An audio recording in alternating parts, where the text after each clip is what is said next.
বারান্দামি দিয়ে করেছে কি সমস্যা কি ইমাম সাহেব? কি কব এনে এই দুঃখের কথা কি কব? হ্যাঁ, কি সমস্যা হয়েছে? আপনি মসজিদের সিগারেট সেক্রেটারি বেটা। সেক্রেটারি না? হ্যাঁ। এই এই চুলকনির গোষ্ঠী এই আমার বেতন দেন না কয়দিন? কয় মাসের বেতন দিন?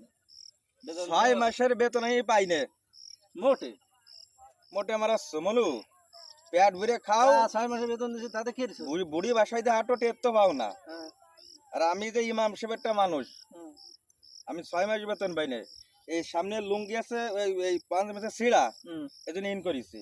ও আর ইমাম সাহেবের পিছনের লুঙ্গি আছে ছিঁড়া, পাঞ্জাবি দিয়ে ঢেকে থুইছে। তাহলে ইমাম সাহেবের তো ভালো বুদ্ধি হয়েছে। বুদ্ধি এই গোষ্ঠীরে কি কব, এই গোষ্ঠীরে কি কব? দুঃখ প্রকাশ না করে কয় যে বিরাট বুদ্ধি। বুদ্ধি তো এনে তৈরি করতে আসছে, টা নেই ফসে এই পাই সমস্যা, হাঁটি পারতেছে না। ভাই কি সমস্যা? মারিছে নাকি বাড়িতে? ও শোনার দরকার নেই, ও আপনারা শুনে তো কিছু দেবেন না, হ্যাঁ। হাসবেন। হ্যাঁ। আমি ভালো ভালোই করছি। আমার বেতন 6 মাসের বেতন দিয়ে দেবেন, আমি লুঙ্গি কিনতে হবে আমার। তাকে ইমাম সাহেব কি আমাকে থ্রেট দিচ্ছে নাকি বেতন না দিলে কি করবে না? বেতন না দিলে হ্যাঁ।